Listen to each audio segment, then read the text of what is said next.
Congolais et Congolaises, bonjour. À 2 mois des élections présidentielles, je retrouve un candidat de notre pays, M.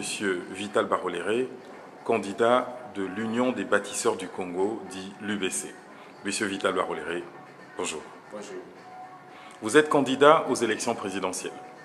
Oui, tout à fait, tout à fait. Ça fait une année que j'ai présenté ma candidature, j'ai annoncé ma candidature. Vous avez annoncé votre candidature et là, coup de théâtre, vous annoncez il y a quelques semaines votre désistement, le désistement de votre candidature aux élections présidentielles. Est-ce que ces informations sont exactes? Tout à fait, mais on ne peut pas parler de coup de théâtre parce que c'est une démarche suffisamment réfléchie au sein de notre parti d'Union des bâtisseurs du Congo qui a apporté ma candidature à la présidence de la République et que nous avons analysé la situation, la donne politique actuelle au Congo.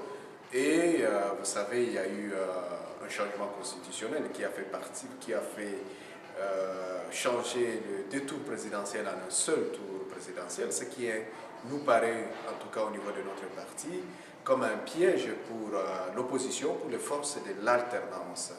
C'est un piège parce que si nous sommes plusieurs candidats à nous présenter, il est sûr qu'on fait un boulevard alors pour le pouvoir en place actuellement que la population voudrait voir changer. Et c'est ainsi que notre parti a estimé qu'il n'était pas nécessaire, qu'il n'était pas indispensable, parce que si nous sommes avancés à la candidature présidentielle, c'était pour apporter un changement nécessaire pour le bien-être de la population. Nous pensons aujourd'hui qu'il est important que nous allions plutôt dans un sens d'une candidature commune de l'opposition, de force du futur et de force de l'alternance.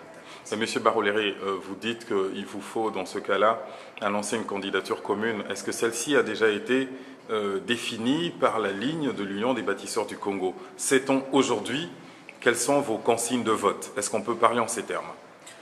C'est très prématuré pour parler de consignes de vote de manière très concrète et de manière très précise parce que nous sommes à 2 mois des élections et d'ici 2 mois, beaucoup de choses peuvent évoluer.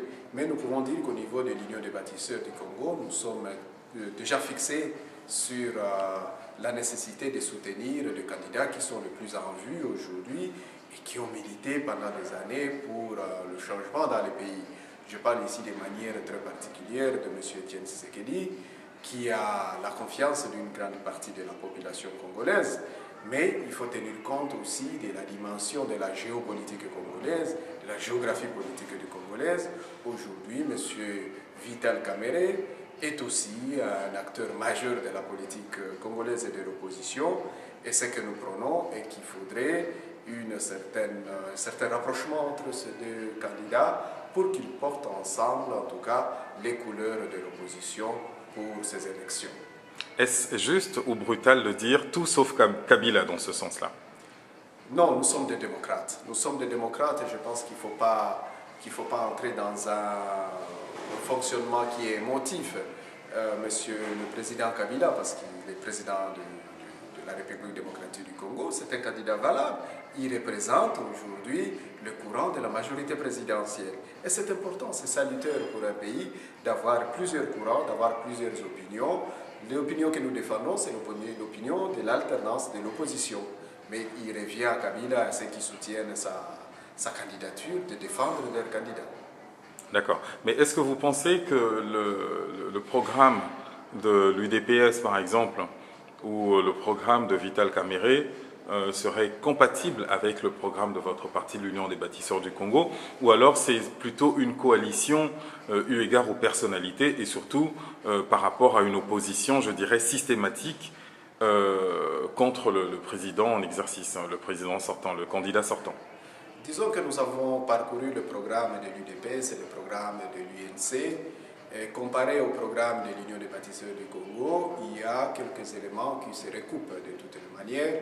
C'est des partis qui veulent promouvoir le bien-être et le progrès social de la population, ce qui est important. C'est que la partie sur laquelle nous insistons au niveau de l'Union des bâtisseurs du Congo et qu'on ne peut pas distribuer et redistribuer les richesses si on ne les produit pas. Nous sommes plutôt dans la production de la richesse puis dans la redistribution des deux. Mais le programme n'est jamais un grand problème, il faut des convergences, il faut que les équipes se mettent ensemble pour trouver un programme commun. Ce qui est urgent aujourd'hui, et que les différents acteurs de l'opposition, en tout cas, se mettent ensemble autour de quelqu'un qui serait un grand rassembleur, comme Étienne Tshisekedi, pour trouver une voie commune vers l'alternance, vers le changement au Congo. Ceci dit, qu'est-ce qu'on peut souhaiter à l'ex-candidat Vital Baroléré à ce jour? Qu'est-ce qu'on peut lui souhaiter? Oui. Vous voyez tout à fait que je suis jeune. Oui, tout à fait, mais je faisais ici allusion à votre avenir politique. Oui. Si vous désistez en tant que candidat au présidentiel, est-ce que vous avez d'autres ambitions? Tout à fait dans le court terme. Il faut voir les choses en 3 étapes. Il y a les très très court terme, c'est-à-dire d'ici le mois de mars, je vais me présenter comme député provincial de la province du Sud Kivu. L'enjeu important au Sud Kivu, vous savez, tous les problèmes que nous connaissons à l'est de notre pays, il faut des grands leaders à ce niveau qui ont à la fois l'insertion au niveau local, mais aussi une certaine stature nationale et une stature internationale pour défendre non seulement les intérêts d'une province, mais défendre les intérêts d'une province pour porter les intérêts de l'ensemble de la nation. Donc c'est pour ça que je serai candidat au niveau de la députation provinciale pour travailler sur le terrain, là où il y a des grands problèmes aujourd'hui, mais aussi à moyen terme, nous allons continuer à apporter notre parti, l'Union des participes du Congo, comme une nouvelle force politique sur l'échiquier politique congolais. Et je pense qu'il y a pas mal de Congolais qui nous soutiennent au niveau national et au niveau international. Et là, nous donnons vraiment rendez-vous aux Congolais et à tous ceux qui nous soutiennent au niveau international. En 2016, il y a des élections en 2016. Aujourd'hui, j'ai 42 ans. En 2016, j'aurai à peine, je pense, 47 ans. C'est l'âge d'Obama aujourd'hui. Donc nous sommes assez jeunes, nous avons du temps devant nous et nous pouvons construire en tout cas l'avenir avec l'ensemble des Congolais et des amis des Congolais. Très bien. Et enfin, j'allais vous demander qu'est-ce qu'on peut souhaiter pour le Congo? Qu'est-ce qu'on peut souhaiter pour le Congo? Le grand souhait, c'est le retour de la paix d'abord, la population veut la paix, ça c'est très très important. La deuxième chose, c'est le pouvoir d'achat, que les gens aient la possibilité de vivre de manière décente, que les gens aient à manger, que les gens sachent se faire soigner, que les familles sachent faire étudier leurs enfants, qu'il n'y ait plus cette insécurité dans la rue.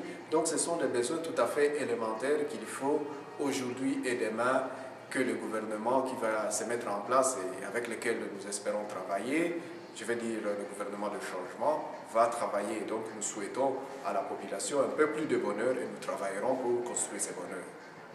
Voilà, c'était Info Congo avec l'ex-candidat désormais aux élections présidentielles en République démocratique du Congo, Monsieur Vital Baroléré. Monsieur, bonsoir. Bonsoir, je vous remercie.